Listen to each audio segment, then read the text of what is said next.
Ladies and gentlemen, boys and girls, welcome back to Self-Lore, the official gathering place for newbies, novices, and OG diehard fans of the golden age of primetime.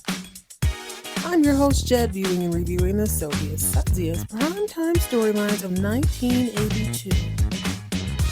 So whether you're new to this or true to this, sit back and enjoy. Tell the kids it's time to play outside or out of sight. Tell babe no questions, suggestions, or concerns for the next 25 to 35 minutes. Everyone else in earshot, you can be cool, you can be quiet, or you will be put out because we are watching our stories. Ladies and gentlemen, boys and girls, this is Self-Lore.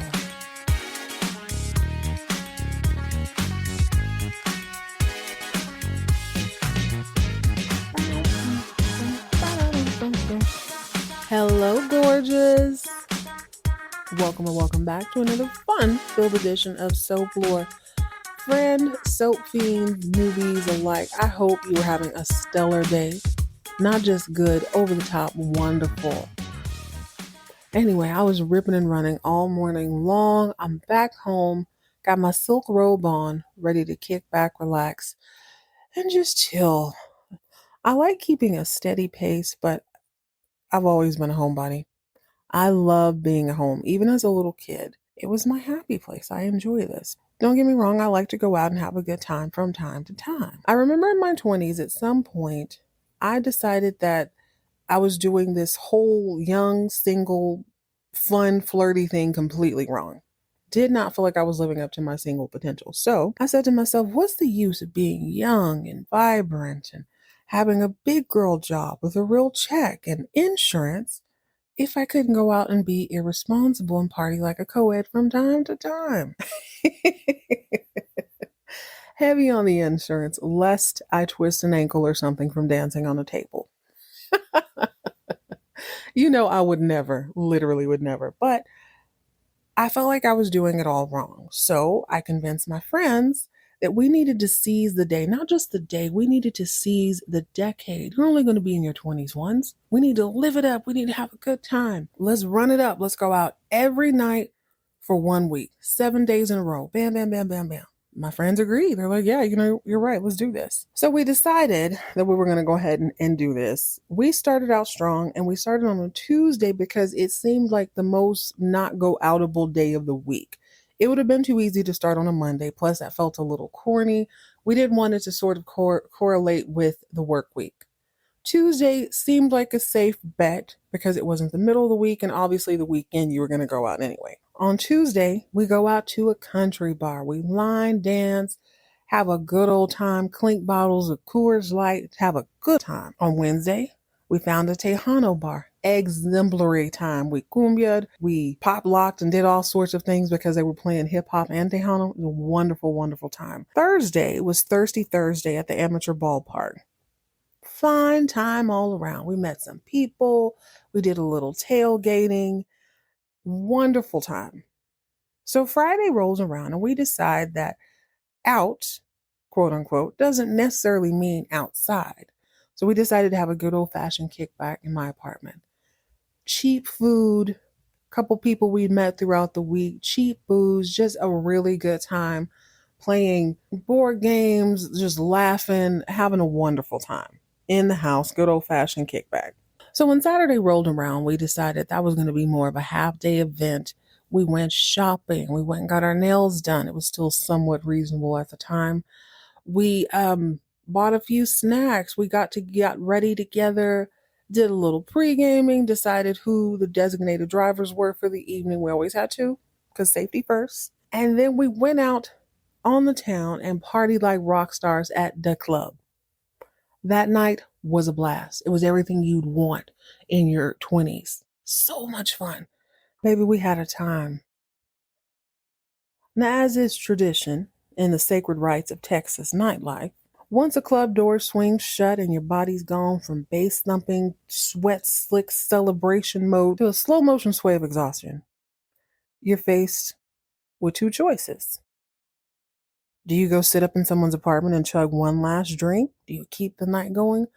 Or do you surrender to the beautiful healing powers of something fried and salty and served under fluorescent lights with rude wait staff if you can help it?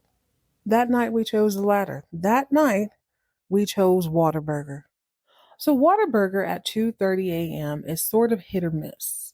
Not necessarily because there's a bunch of unsavory people inside. I mean, sometimes there is, but after the club's empty, it's just packed. Whataburger is one of the only restaurants I've ever seen at night where from 11 p.m. to up to probably 3 in the morning, it's packed. Lines around the building. So it's always a bit of a crapshoot. When my friends and I arrived, the thing that stood out to me the most was how nothing stood out. It was so calm. It was full, but it wasn't frantic. And the atmosphere was chill. It was packed with people fresh from the club. You might expect, more jovial crowd, or at the very least a rowdy crowd, but that was not the case. Everybody was chilling. It was cool. It was sort of quiet. Despite it being my idea of going out 7 days in a row, it's never been my thing to be out at 2 in the morning.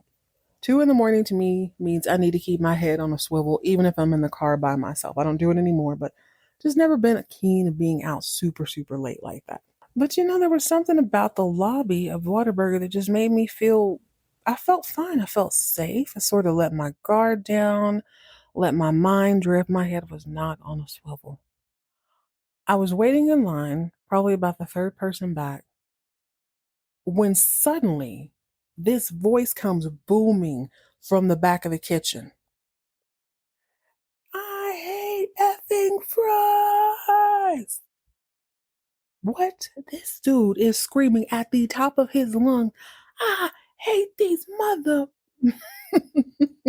fries. Freaking the hell out. Like, oh my God. The guy at the fryer snatches the basket. It's got the long handle and you dip it in the deep vat of grease.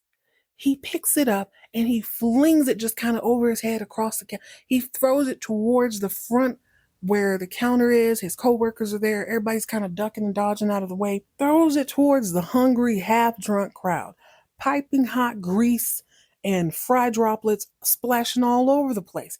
Then this fool begins tossing these cartons of fries haphazardly over his shoulder, one by one, like one. It was kind of beautiful, actually. Just picture McDonald's cart of fries, but it's Whataburger. He grabs one, flings it. Left hand flings it. Right hand flings it. Left hand flings it. He is wilding. He is flipping out. He starts to throw off his apron, and by this point, the manager is running. Ray, chill, chill, chill. Calm down, Ray, chill, chill. His coworkers are scrambling, dodging French fries and sauce and whatever the hell else he's knocking over. All while he is stomping his way over to the counter. Now, by this point, the crowd starts to dissipate. The crowd starts to part because nobody knows what he's going to do. He jumps up, leaps on the counter, still shouting expletives. What kind of bull is this? Been here for 13 hours. I could be with my girl. Flipping out. So the crowd is completely parted as good brother Ray stomps out. He jumps off the counter and he stomps out. Needless to say, the atmosphere changed. People were concerned. People were sobering up at a rapid rate. It was an incredible sight to see, but as I watched this man leap over the counter, still shouting about what BS it was, 13 hours, hey, fries! It got me to thinking two things in particular.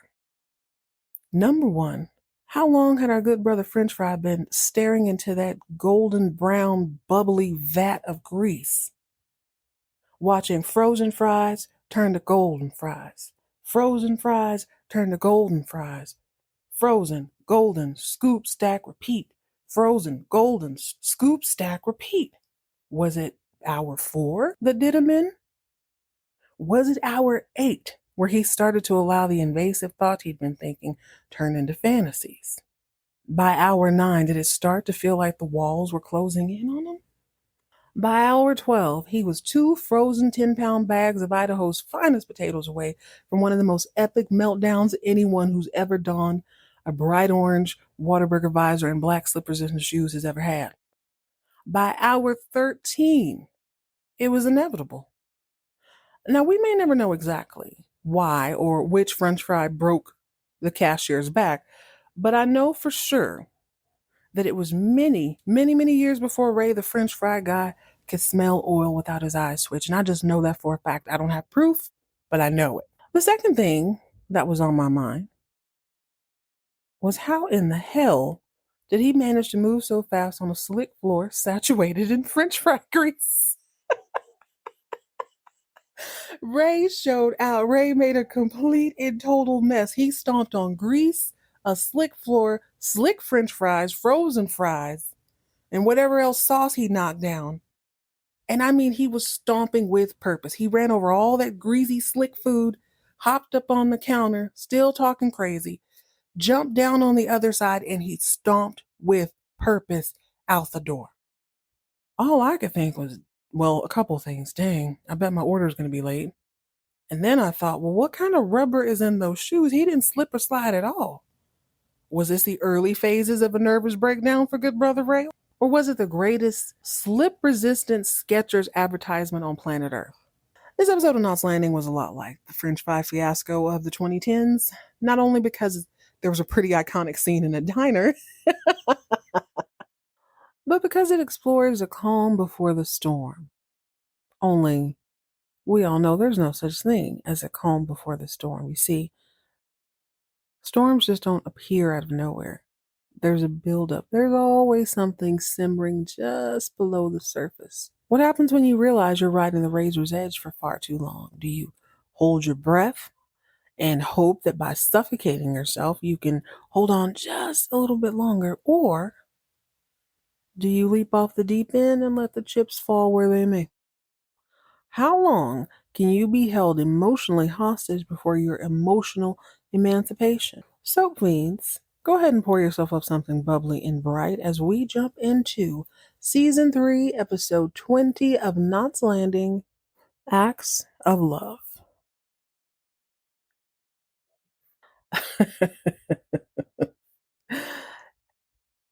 If you're an OG, you already know what this episode is about. You already know what is revealed. This is a long time coming. But before we get to them, we need to talk about some of the bit players. Now, I believe when last we left, Richard had just held his pregnant, estranged wife hostage with an empty pistola, but a pistola nonetheless. We're seeing what the pieces of the puzzle are after this. So, Richard was taken to a hospital. He was held in the hospital for a few days before he was sent over to a proper psych ward or some sort of, I hate to use the word loony bin in this one. It's funny on the other soap operas because you don't actually see the women in it. You know what I mean? They're not there from like a violent or potentially violent act. He is. I want to be more delicate, but then I have to ask myself, why am I so hesitant to call him nuts? I think because what we saw was a slow decline of a man's sanity, piece by piece, brick by brick, board by board. It's a lot less funny when it's in front of you. So, back in the old cul-de-sac, back in the neighborhood, Karen is still front and center. That's her boy. That's her friend. She's on her way to go and visit him. When she sees him, she is pleasantly surprised because the hospital or the facility that he's being held in is quite comfortable looking. He has several windows to look out of. Looks like he's got a lot of space. He looks good. He looks like he's himself again. He's cracking jokes. He's keeping it nice and light. But I feel like Karen's one of the few people he can really be himself with all the time. She already knows his dark side. She already knows his light side. She's not judging him in a way where he needs to make amends with her for anything. She was just concerned with her boy. I have to admit, though, I thought about the last episode and something just kept bugging me. It wasn't the fact that the women in the neighborhood wanted to see Richard be okay, but I feel like there was not enough concern for Laura. Yes, they cared about her. I can already hear you guys. I know it. They definitely cared about her. They definitely were worried about her. But I think maybe the focus was more on Richard because they didn't want some sort of incident to happen. They knew the kid was in the house. Nobody wanted to see guns drawn and and the trauma that that's going to cause, and maybe they just feel like Laura's probably strong enough to take it. But I would feel a way if I had to go through that ordeal. I'm still having to take care of my child. I'm pregnant with the other kid, and I know that my friends, I don't know. I don't know. It seemed for a little bit to me like they were more concerned with Richard, but as I say it out loud and as I think about it, it was probably a situation where they just didn't want something worse to happen. There was a lot of empathy behind doors for Richard, and there was a concern for Laura, but nobody, and I do mean nobody, carries that probably more than Laura. So while Richard and Karen are conversating, they're having a decent time. She's seeing that he's good. He keeps saying, well, Laura has not come to see me. Okay. Okay. No, she hasn't. No, she hasn't. Karen tells him, Laura's doing great. Jason's doing great.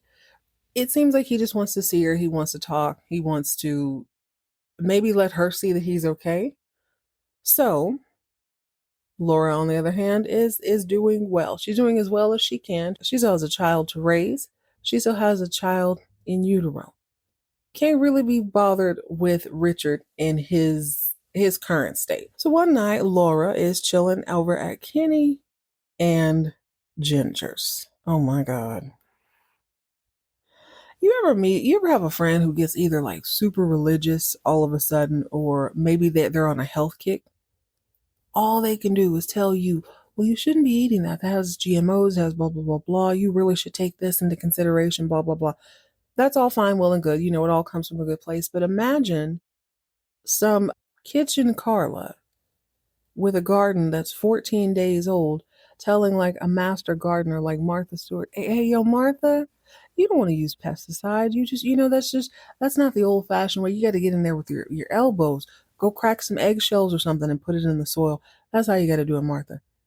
This is how I picture Kenny and Ginger talking to a very pregnant, very already motherly Laura about what she should and shouldn't do in her 7 months of pregnancy, especially Kenny. Kenny and Ginger are sitting on the couch with Laura. And, well, when are you due? Oh, I'm 7 months. So, yeah, due in a couple months. Ginger's like, oh my gosh, have you started Lamaze class? Laura's like, nah, I ain't really trying to do all that. I'm tired. I feel fat. Like, I'm not really trying to do all that. Kenny chimes in, oh, it was a wonderful experience, especially for me as a father.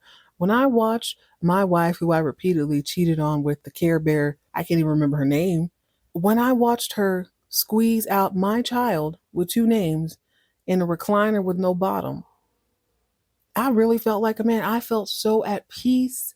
It was such a beautiful, cathartic experience. We brought life into the world. Ginger sitting in that bottomless chair, and me in the corner sipping ginger ale, watching her through pain. It was amazing. Ginger looked high in this. She looked like she might have a spinal tap at that second, pumping her full of something. Because here she comes with the, yes, it was one of the most magical experiences of my life. Baby, you have one baby. Laura's Lamaze class, Laura's spinal tap, Laura's, what is it called? Epidural is 8.5 years old, and he's perfectly fine. Whatever chemicals flowed through his body, guess what? He's fine. He even managed to climb out of a house where a man was brandishing a weapon. He climbed into the arms of the SWAT team on an aluminum ladder, earned himself a badge. Don't you talk to me about painkillers, little girl. Kenny and Ginger had the audacity to tell this twice pregnant mother, oh yeah, girl, we know best. 7 months, you need to get yourself in a Lamaze class. Especially, Kenny, have several seats, sir. Thank God Karen shows up, and they're like, hey, you want anything? She says, oh yeah, I'll take a piece of pie. Like, oh my God, I gotta keep better desserts on hand in case I have guests. Well, Karen sits to talk to Laura. Says, Laura, I went and I saw Richard today. Oh, that's cool. How's Richard doing? He's doing great, but he wants to see you. This is a tough ask. Friend or not, look at this holistic. Look at this from all angles. Karen's point of view is, listen, he was sick. He needs to know you care about him. He needs to know that he's kind of in limbo right now. He didn't really know what to think. Laura's point is, you know what? I'm sorry, you're asking a lot. I don't think I should have to do that. I can't really be worried about him right now. I need to make a clean break. Karen's like, girl, why are you tripping? Just go talk to him and go see him. Laura says, why? So he can hold me at gunpoint again, which extends my point a little bit. Hearing her say that, mixed with the thoughts I was already having, gives me the clarity I need to say this. It's not that it's I'm picking I love Richard more or I love Laura more. When your friends are like, please go help him, please go do this, it's hurtful in my opinion because you saw what Laura had already gone through. She did not come to the decision to divorce and leave him overnight. That was a slow and steady progression. Yes, he may be different. Yes, you don't need to hold someone's past against him, but think about this. This woman was on her way out the door. And what did he do in order to stop her from doing that? I understand he was sick. I understand he was going through things. But it's really unfair as my best friend to ask me to put myself back in a position. Not to say that he's going to hurt her. Maybe he will, maybe he won't. Who knows? A lot of crimes of passion are out of the blue, but she tried to leave. She did everything right. She reached out to him when she needed to. She set up times. He disrespected that time and time and time again. If she's at home, he's ignoring her. He doesn't want her to do anything. He can't celebrate her success the right way. When she leaves him, he goes ape-ish, brandishes a weapon, keeps her and a kid locked in the house.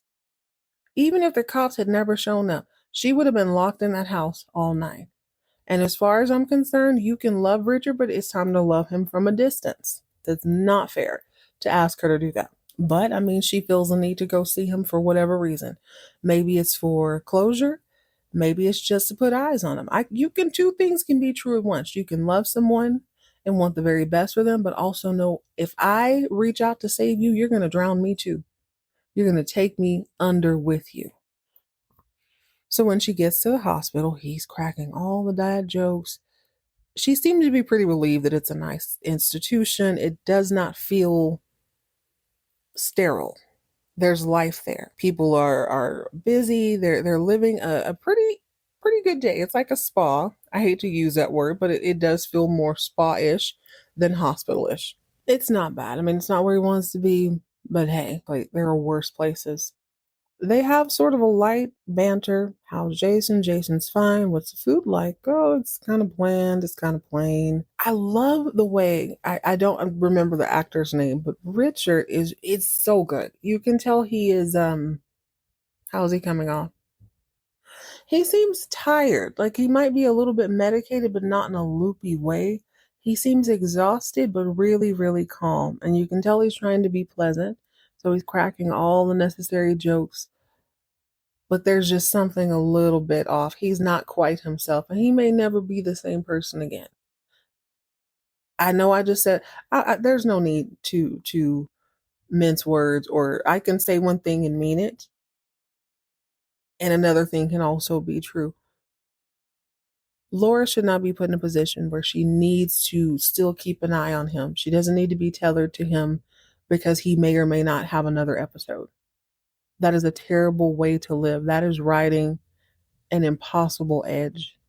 There's no way to ensure that he is going to be on his best behavior. And even if he is, it's still feeding into this hope that they can get back together and be that. She should not be put in that position. Also, I can understand that he's trying. I can understand that he doesn't want to be the person she saw the last time she saw him. So as the banter continues, they get so close. They get like a couple centimeters away from really discussing that night, but he doesn't want to talk about it. He's, oh yeah, let's just put us behind us. It's going to be different now. Everything's going to be perfect going forward. It's going to be so good. It's just like the scene where Laura decided to leave him. I keep going back to that because she's not a woman of a lot of words, especially when she's with Richard. They sort of slip back into their old roles. And maybe that's why it feels a little bit funny in this scene because he's still doing all the talking, but he's not domineering. And so the air feels a little bit different with them. She's still receiving him the same way. She's still just as calm as a cucumber, but you can just feel that something's a little bit off. I didn't think about that until now. It's because, in my opinion, he's not domineering. He's trying to be this cool, calm, my mental health is perfectly fine. And listen, we should look forward to the future together. It's going to be wonderful. It's going to be good. It's a little sad. Decisions, decisions, decisions. Laura's got a decision to make. How can I co-parent with this man without picking up the responsibility of his emotional and mental health? It almost feels to me like he's Richard is still holding her emotionally hostage. And he can do that indefinitely if she doesn't put up that permanent boundary. So I don't know what's going to happen. I don't know how all this is going to unfold, but she's got to emancipate herself. She has to free herself from this. It's hostage. It's emotional manipulation, even if he doesn't intend on being manipulative. That's enough about them. That's a bit players for the week. Let's move on to the entree, the moment I have been waiting for. It would be really, really easy to blame just one person. I'm not going to do that. I will admit I started this episode while I was at work, let it play sort of in front of me as I did my thing. Terrible idea. I kept stopping, like, what? What? I can't stand Gary. I said I can't stand Gary no less than 25 times this episode. And I still feel that way. However, I refuse to let my emotions get the best of me. We're going to look at this objectively, and we got to start from the beginning. So, Gary's got the methanol business going, or at least it's trying to get going. It requires a lot of attention, all while still being the vice president of Knott's Landing Motor. In all fairness, that's a lot on anyone's plate. Doesn't matter who it is. He's doing the best he can. The other side of that coin is that he's doing the best he can with Abby to ensure that the business is successful. After all, she's part owner. She has just as much to lose as he does if this doesn't work out. So yeah, they're going to have to partner together to work together to get this thing running off the ground. Side note, Abby is in full destruction mode. She knows that the best way to tear down something is to do it little by little. If you want to watch something crumble, you just take a chunk here, a chunk there. Before you know it, it's going to tilt and it's going to fall one way or another. Perhaps it'll fall in her favor. So at the top of the episode, we find Valene out front picking flowers, but it's not like she's not really picking flowers. She's really in her poetry bag. This whole writing thing has really gotten to her. She's having to rewrite I guess this would be her second draft of her book. So she's kind of playing with words, rolling them over, and I suppose like the garden is helping with that. You know, sometimes you do a mundane thing. You ever just like go take a drive and suddenly an answer to a question you comes to you, or watch this, something mundane, something sort of tactile. Next thing you know, you got it. So this is happening. She's having a moment. Boom. Oh, I know what I'm going to say there. Karen comes by to tell her that she's going to see Richard. Val announces to Karen and to the audience that this is the first night she and Gary have had alone in a long time. She's going to do something romantic. She's going to pull out all the stops. It's going to be candles. It's going to be sexy music. She is so pumped to get to spend a little time with him. So let's flip it over to Valene. Valene has just written this book accidentally, but guess what? Turns out she's pretty talented. She's in the second draft of the book. Now, I don't know if he knows that right now. I don't know if he still thinks the book's not coming out. He may not know this yet. I just thought about that. He may not be aware of that. But nonetheless, Val has a very difficult task in front of her. A book where she goes into great detail, even if it's a little more fantastical than the reality, there's still a whole lot of truth in what she wrote. She has to move just so and deliver this news to Gary in a way that isn't going to send him over the edge. Perhaps dinner and all this soft music, soft lighting, in her mind is going to help ease the blow. Well, right about this time, Gary comes driving up and Val's pumped. Oh my God, he's home early. Karen's like, all right, bye, girl. Now Gary jumps out. Hey, Val. Hey, Karen. Karen's like, oh, I gotta go. I'm gonna go see Richard. Tell him us, how's he doing? We'll find out, blah, blah, blah. Val's thinking, oh my gosh, you're home early. Should have been a red flag. It wasn't for her. He tells her, honey, I'm so sorry. I know you probably have something planned, but Max from Bayshore Trucks, he hadn't signed all the truck contracts, but I think we can get him on the hook tonight. I have to have dinner with him. I have to go like right now. We have to go early. She's like, are you serious, dude? Again? So that means no romantic dinner. That means no canoodling. That means no dancing in the dark afterwards. That means he's going to spend the evening with Abby. I will go ahead and defend Abby a little bit. This seems to be a legit meeting this time, but it doesn't matter. Val's tired of being put on the back burner. Gary's tired of having to feel guilty about putting her on the back burner. So, of course, they have a little couple spat. I do think he's being a little bit immature about this. He's like, what am I supposed to be like? Oh, Max, I'm sorry. I can't have a conversation with you about a potentially thousands and thousands of dollars worth of gas you're going to buy for me because my wife is uncomfortable by it. You would think she was asking him to skin half of his arm off or something. Is it so weird that maybe your wife would want to have dinner with you? Is that so strange? She's like, all I'm saying is you give me a heads up, give me something. This is a bit much. Gary, okay, I'll be a little bit more lenient to him. I can understand. It's gonna, like I said, it's gonna take a lot of time, a lot of energy to do this. He doesn't really have the backing. Like this is just his money. I got to make this happen. I got to make this work. And in his mind, this is going to benefit us, Val. It's not just me. It's going to benefit us. Yes, it's my business, but we will be the ones who get to enjoy the fruits of this. So he says, I wish for once you would just back me up. You don't realize how close we are to this. Me and her say at the same time, no, okay, what? Since when does she not back you up?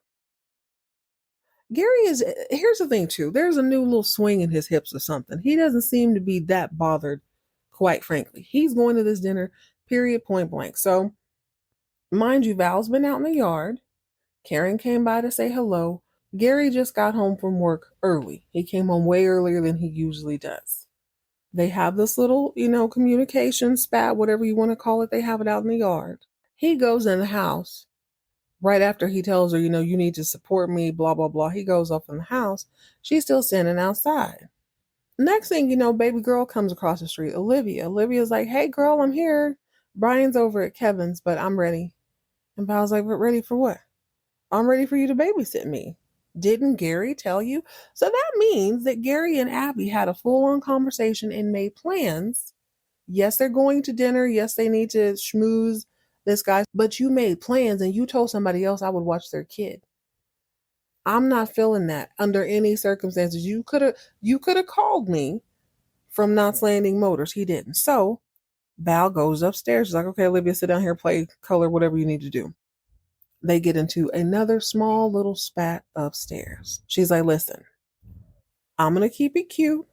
I'm going to pretend like I'm not offended that you just turned me into the babysitters club as a full grown 30-plus-year-old woman. I'm going to let that ride. But what I can't understand is that every time we come down to business or me, you pick the business and you storm out of the house.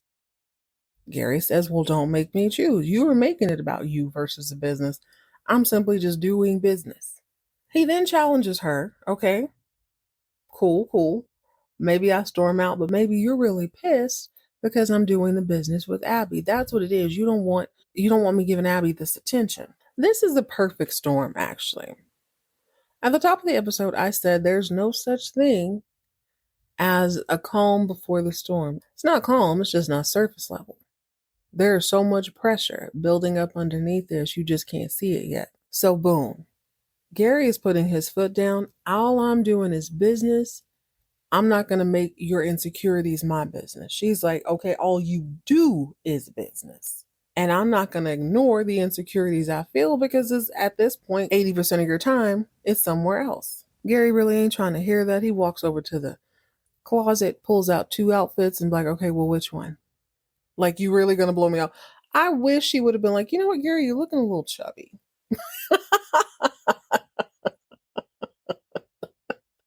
Not that there's anything wrong with having a little weight on you, but he think he fine. So let's go ahead and do a little psychological warfare. Cool. I'm overreacting. You looking a little thick, Gary. Need to lay off the donuts. Or tell him he's too thin. Either way, He'll think about that the whole night. He'll be seething. But she does neither. Val is so angry. She is so pissed off. She comes to that moment where she's like, I got to do something and I got to do it right now. She goes downstairs. She says, baby girl, come get in this car. We're going to take us a little ride. Shout out to Olivia, who's sitting on the couch, absolutely not doing her homework. She brought over her little trapper keeper, and she's definitely reading a magazine instead of doing her homework. But you know what? Oh, well, deal with it. I really, really enjoyed the scenes with Val and Olivia. I forgot how good of an actress this kid is. So Val and she are just in the car, and you can tell that Val's distracted. Olivia picks up on that. She's like, is everything cool? Something going on with you and Gary? Valene's like, don't you worry. Your pretty little mind about that. Olivia at first thought that she was mad, that Val was mad at her. Val's like, no, sweetie, I'm not mad at you. It's just, I'm going through some things. Where you want to go? Olivia's like, hey, I've always wanted to go to Mount Palomar. There's like this giant telescope. We can see things thousands of light years away. Valene's like, you know what? That sounds amazing. That sounds like something I need to do. My mind's all over the place. Looking through a telescope and seeing stars might ground me. You know what, girl? Yeah, let's do it. Olivia's like, bet. So Val says, okay, well, do you know where it's at? No, I don't know where it's at. But, we're having a girls' trip. This suddenly became fun. They're doing their whole list. We're free. We're independent women. We're Thelma and Louise without the crash. Val says, well, is it north or is it south? Is it closer to Canada or closer to Mexico? Olivia's like, it's definitely closer to Mexico. Cool. We'll figure it out. God bless an impromptu road trip in 1982. They pick up nary a map. They ask for 0 directions. They drive until it's dark and things start to feel uncomfortable. Right about that time, Val's like, oh my God, maybe this wasn't the best idea. Olivia's kind of looking around, scoping out the place, and she's like, hey, are we lost? Val has no shame. Yeah. Probably should have got a map. We are lost. But as luck would have it, just like the Whataburger sign flashing in the darkness at 2:30 a.m., they look over to their left and there is a beacon of hope. Seems to be a little diner that they can pull up in. Tons of cars, so it's not creepy. They're not out in the middle of nowhere. God knows Valene does not need another ghost episode. She and Olivia pull over and they go on inside. Funny thing is, although the place is really lively, for whatever reason, when Valene walks in, she immediately has an attitude. Meanwhile, back in Knott's Landing, the methanol twins, as Abby has coined them, are on their way to have dinner with Max, who owns Bayside Trucking or something or another, Bay Shores Trucking or another, and they're going to lock this deal down. Hell or high water. There's a little light flirtation as Abby adjusts Gary's tie. He's waiting for her outside. And she can tell something's a little bit off. She's like, she wants to make sure his head's in the game. And she goes, let me guess, Val was upset that we're doing business again. She's just so uncomfortable. She's so jealous of me. It's weird.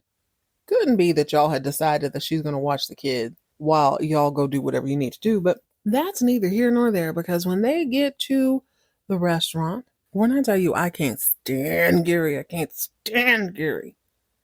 So they get to the restaurant, they're chilling right before Max arrives, and Abby's making sure that Gary knows the game plan. Gary, just shut up. We're going to go for this price. And he says, well, we don't have the manufacturers. We can't get all that pumped out. She said, don't even worry about that right now. Let's get the deal. We'll figure out the rest later. She's sipping her wine, and he's looking at her all seductive like, and she's like, boo. Or, see something you like? And he's like, I like your confidence. Anything else? Yeah. Super flirty, super smoozy face. So much so that when Max walks in, he immediately picks up that there's a little something going on here. Also, as luck would have it, the actor who's playing Max this episode is also Avril Dawson over on Dynasty. What are the odds? Well, I guess it's not that hard. Seems like the soap opera world is very, very small. But what are the odds that I would see him make his debut on one show and then his debut on the other? Anyways, Abby is phenomenal during dinner. Max is on the fence. Now, I don't know, y'all. This seems a little funny. I don't know. I did a little research and you were mortgaged up to your eyeballs. Well, Abby said, well, since you were doing so much digging, then clearly you know about Gary's family, the Ewings. Well, this makes Max's ears perk up a little bit. He's like, the Ewings, huh? The Ewings are backing this deal? Abby plays coy. I'm not saying they are. I'm not saying they aren't. I'm not saying a single thing about it. Heavily implying that they are. Gary's sitting there all goofy, like licking his lips because he liked the way they sound. Then he starts sipping his liquor. Is it me or is it me? Doesn't Gary want to be on his own, not attached to his family name? That's not important to him. It ain't important to him until it's important to him. He doesn't mind Abby using this as a way to a sleight of hand, if you will. Matter of fact, he likes it. Max likes it too because he says, you know what? Let's go ahead and draw out the contracts. Let's get this thing popping. Gary and Abby celebrate hooting and hollering inside of this very classy establishment. Gary's all like, I can't believe you said that. I'm not saying the Ewings are backing. I'm not saying they're not. He thought it was wonderful. Mixed signals, mixed signals. Well, you know, it was not so much of a mixed signal. A romantic walk on the beach. I suppose in an effort to celebrate their first contract, which I get, I'm going to give you all that. Gary and Abby made their way over to the beach. Before you know what they're making out, let's just go ahead and skip to the good part. It's excitement, just like the excitement when they got the rubbing alcohol to work down in Mexico. They're jumping, they're vibing. All of a sudden, Abby ends up back down on the sand. Gary climbs on top of her and they kiss, they smooch, they make out. They must make out for a very long time because once it's all said and done, they start leaving the beach. Gary, mind you, he got his arm around her. It's like, Abby, we can't do this. This is wrong. We can't do this. She said, you know what? I'm real sick of this song and dance, Gary. Don't tell me what we can and can't do when you were playing this ridiculous game with me every day. What do you mean? She uses the phrase razor's edge, and I like that a lot. She's like, you like going on the razor's edge. You like taunting me. You like teasing me. You like that I like you. I'm getting tired of playing that, Gary. You feeling froggy, you need to jump. What you're not going to do is do what we just do and then act like it's all my fault. Nothing's going to work. I'm not just some side chick. I am important. Here's the thing that gets me, though. I have been questioning for a while. After the kiss in Mexico, of course, I was pissed. But I'm like, I don't know if they're still doing something and it's just not on camera, or are they not? I thought up until then they were not doing anything. But at the beach, she says over and over, we get ourselves into these situations and then you pull back and start lecturing me. So what does that mean? Does that mean they made out a lot? I don't know. I'm really confused by that. I don't really know what she meant. I had it in my head they weren't, but it doesn't really matter what I thought then because we're talking about what I know right now, which we'll talk about here in just a second. I love that she called him out though. I love that she called him out like, listen, you can't keep playing these games. You're flirting, you're having your fun, you're stringing me along, you're enjoying the teasing back and forth. And then when push comes to shove, all of a sudden you want to be super righteous and do the right thing. You don't get to have it both ways. Plus, I have feelings for you, Gary. I think you have feelings for me. I'm tired of being the only person who admits it. It would be very easy to say, oh, this is just her being schemy, scammy, and seductive. I don't really know. Maybe she has feelings for, I mean, she clearly does. She clearly has some feelings for him because she has pursued him. She's going through a lot of work to obtain this man when she really wouldn't have to. You know what I'm saying? If nothing else, she wants to roll with him a couple times. Meanwhile, back at the diner, like I said, Valene walks in with an attitude. When they walk in the bar, there's this yokelish kind of guy at the bar, really animated, telling a story. He's got people captivated. Big personality, you know what I mean? Well, the minute he spots Val, he's like, oh my God, let me go holler at this young lady over here. Ma'am, welcome to my restaurant. It's a lot. He shadow boxes with Olivia. Val's not in the mood. She goes to sit down. I think she's probably just uncomfortable because this is not in the plan and they're super lost. Well, once Willie withdraws, or his name is Willie. He goes by Kid, but I like to call him Willie withdraws. Here's Val's southern drawl. He's, oh my God, we got something in common. I hear country in your voice. He doesn't say, I hear Tennessee. I hear Macon, Georgia. I hear Tuscaloosa. I hear country in your voice. We must have a whole lot in common. Val's like, the only thing we got in common is that you serve food and I'm hungry. So he's still friendly throughout the meal. She and Olivia finish. He comes back over for round two. Val's just ready to go. She's not really trying to have no extra conversation. He offers them dessert. She don't want to do that. She's flipping through her purse and she realizes in her haste, in her anger with Gary, she walked out the house without a pocketbook. She has no wallet. She has no way to pay for this meal. She's like, damn. Now she's got to eat crow because she was all slick mouthed at him. Now she's got to go up to the bar and be like, hey, kid. Hey, Willie.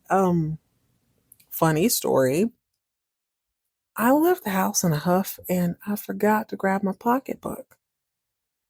Truth is, he doesn't really care about it. He's like, okay, well, I mean, enjoy. I hope you had a good time with the meal. But Val's a proud woman and she's very frustrated. She's like, listen, I can write you a check. Let me just pay for the meal. He said, I don't take checks. I don't really know people like that, which I don't blame him. But she's getting frustrated. Well, how am I going to pay for this? I need to do this. He's like, man, would you step aside? Let me take money from my paying customers. Well, right about this time, a waitress comes by. She grabs a pot of coffee. Val's like, hey, you may have heard of me. I am a world-class waitress. Let me go ahead and work off our meal. Well, the other waitress is like, absolutely. So-and-so called in, so I definitely need the help. This man goes in the back and gets her a full uniform. Tells her to go call your man. Tell him you're going to be late because you're working late tonight. She's like a duck in water. Valene on the floor at a restaurant is a sight to behold. She is filling drinks. She's taking orders. She's solving short-term problems. She's keeping people from breaking their diet. She's flipping and moving around French fries. She is killing it. As a matter of fact, she is so impressive. The baby girl Olivia is standing in the corner just watching her and all like, wow. I'm telling you, she's got about 8 tables. She is handling it. She is rejecting handsy men. She's keeping her skirt down when they try to touch her. She's making little jokes. They got a little whip. She's got a quip right back at them. Incredible sight. And you know what? It doesn't go unnoticed. Kid, aka Willie Withdrawals, is impressed. Man, it was impressive. Doesn't matter much though, because by the time the shift is over, by the end of the night, a sheriff comes in and he alerts everybody in the bar, hey, y'all be very, very careful going home. If you're heading back up north, it's going to be a little bit of trouble. Some tanker flipped over. There's fire and debris everywhere. Can't really get home till morning. So now she's like, oh my God, I got to sleep in this restaurant. Thankfully, Willie, aka the kid, is not a pedo or a pervert in any way. He is sweet on Valene, the Vidalia Onion Queen, though, especially after she impressed him with that world-class waitressing. I think he owns some sort of like lodging, some sort of cabin surrounding the restaurant. Val insists on getting one of those rooms or one of those huts or whatever. While Olivia is sleeping on the table, like the restaurant is empty, no one is there but the 3 of them. She's like, listen, I don't care about your house rules. I am going to write you a check and you're going to give me one of those cabins. He's like, I'm sorry, I don't have cabins. They're all booked up for the night. I had no idea you were coming.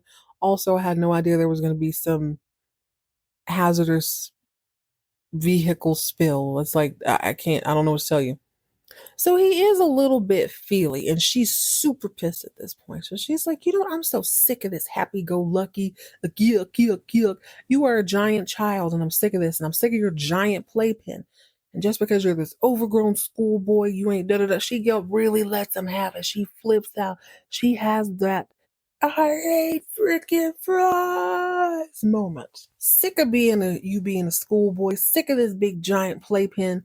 Now this hurts Willie's feelings because at the end of the day, he's an honest man. He's like, listen, you can say what you want about whatever you want, but please don't make fun of my restaurant. I work real hard to earn this, okay? Now the offer's still yours. If I want to use the apartment, that's one thing. But you can't come here with a chip on your shoulder with an attitude barking to me about my establishment. I ain't been nothing but good to you. So then, Olivia starts sniffling. She seems to be sick. Val breaks down. They go to the apartment. And she and Willie get to properly know each other. So meanwhile, back at Knott's Landing, Gary drives Abby to her house, which is directly across the street I understand you being a gentleman. Park at her house, walk her to her door. I don't care if she lives, 10 feet away. It is what it is. Walk her to her door. Well, he walks her to her door and then he walks her to her couch. And right about then, the phone rings. Mind you, by this point, it's dark. It rings twice. It goes to almost a voicemail. It goes to the machine. Abby presses play and is Lily Mae. Lily Mae is letting Abby know that Olivia's not coming home tonight. She and Val got caught up in something, but they're fine. They're healthy. They're happy. Nothing's wrong. They'll be home in the morning. Which leads me to believe, well, where's the son? Maybe he's upstairs asleep. Maybe he's sleeping over at a friend's. But this makes me so mad.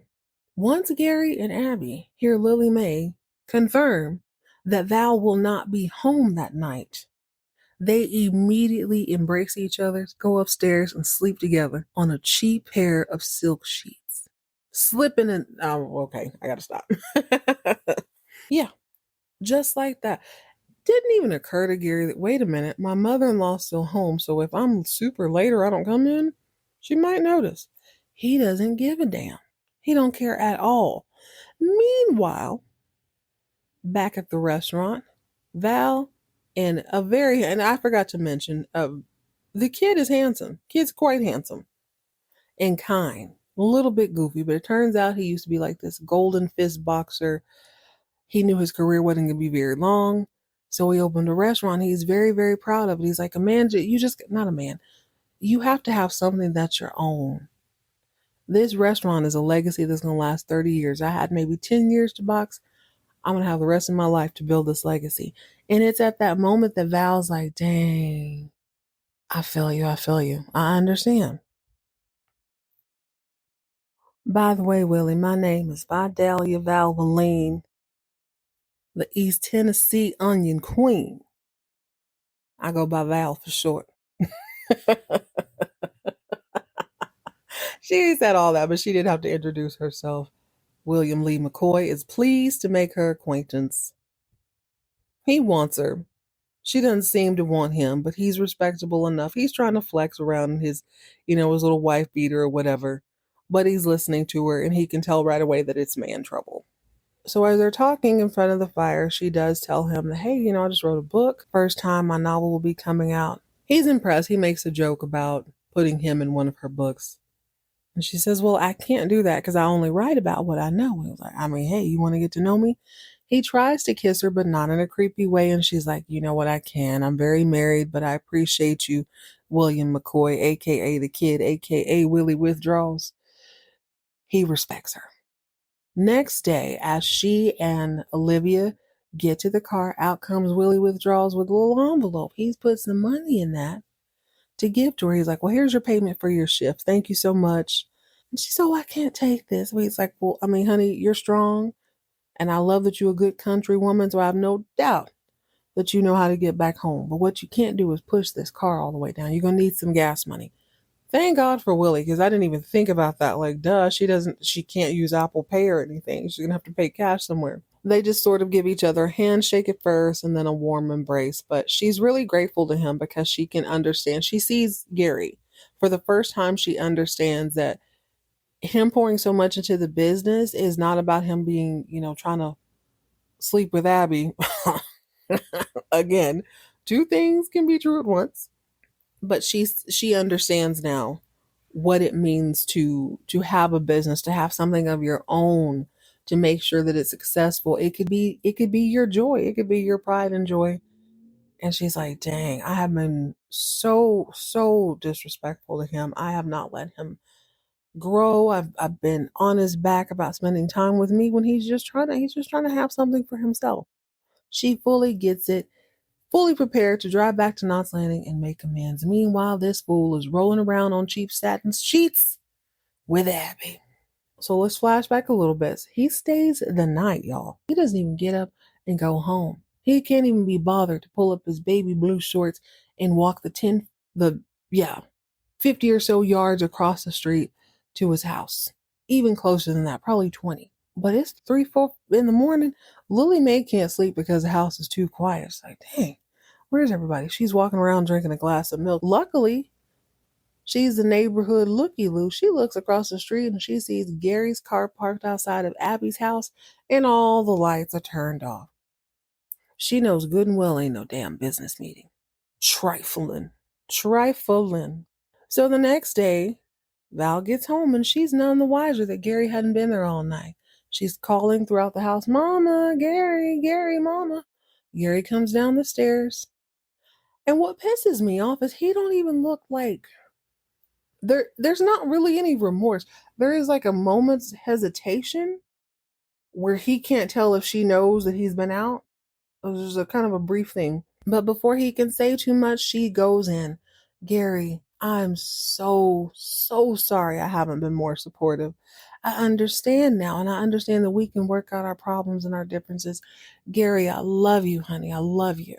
I understand about the business, Gary. I understand about Abby. I'm so sorry. I love you. And that's all that matters. This fool, I love you too. Lily Mae's in the kitchen by this point, and the look on her face is like, I'm hurt. I'm disgusted. God, I want to say something so bad, but I can't. Oh, it's so good. Oh, you trifling.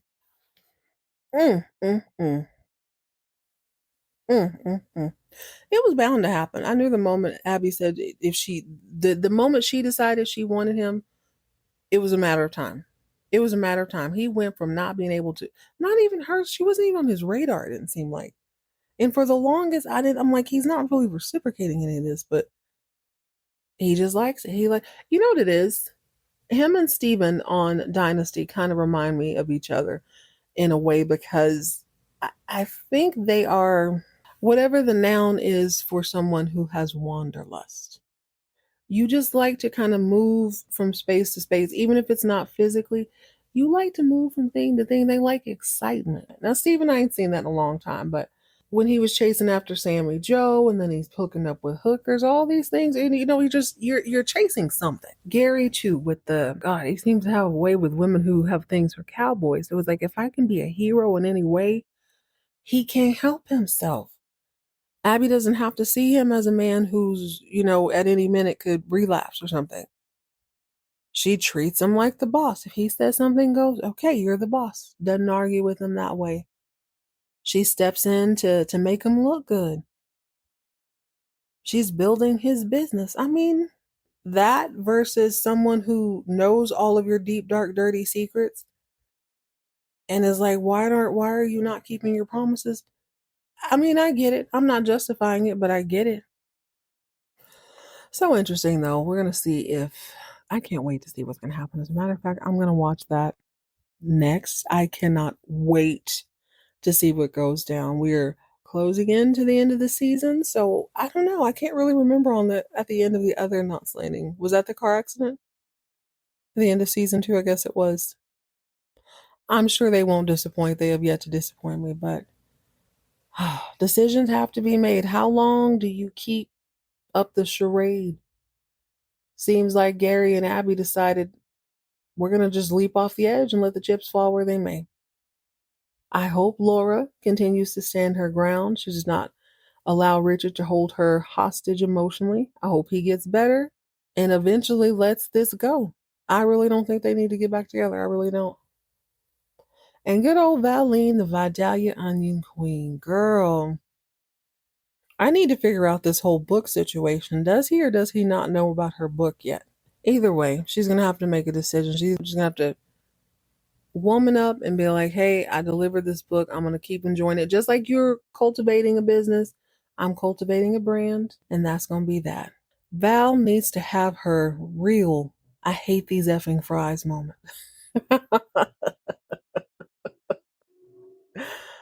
Oh, after that week, after the epic blow up by good brother French Fry Ray, I had a moment of realization. Actually, I had a moment of realization probably the Friday before that. I didn't really need to go out every single night of the week. That is not necessary to enjoy your life or enjoy your single life. I was following a template versus my own desires, but that man snapping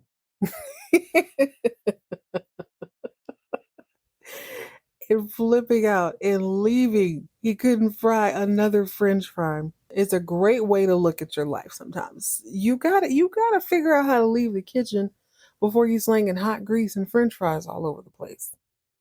You gotta know when to step out. You gotta know when your soul is over it. I don't know if Val ever will. All right, guys, that's it. That's all. Thank you so much for joining me on this, I think, very noteworthy, very sort of tide shifting episode of Knott's Landing. Join me next time as we jump back into even more soap opera debauchery.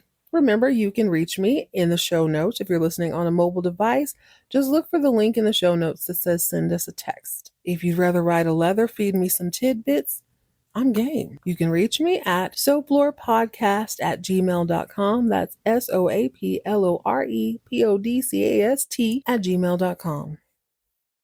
Matter of fact, I need you guys to do me a favor this week. What is your I hate these fry moments? Are you stuck in a loop that you feel like you can't get out of? What is a thing that would make you leap over the counter? For me, it's Gary Ewing wiggling his eyebrows one more time. Stay hydrated, stay moisturized, mind your own business, and keep all of your drama on TV.